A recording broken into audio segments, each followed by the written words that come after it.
If you don't already know, I have an obsession with In-N-Out burgers. Let's make them my way. Start with the spread. Add 1 cup of mayo, 6 tablespoons of ketchup, 4 tablespoons of sweet pickle relish, and 1 tablespoon of white vinegar. Mix it all up, cover, and put it in the fridge while you do the rest. Dice up some yellow onions, slice, then salt and pepper some tomato, and prepare the lettuce. Season some 80-20 ground beef with some kosher salt and black pepper. Then mix it all up. Measure out the burgers using 1/3 of a cup.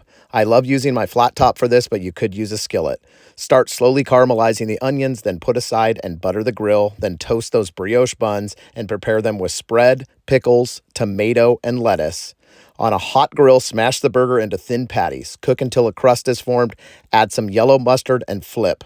Put on your American cheese, followed by the caramelized onions, and stack them together with the onion in the middle. Put it all together, and guys, I'm telling you, these are the best burgers you're ever going to have. If you love In-N-Out, this recipe is for you.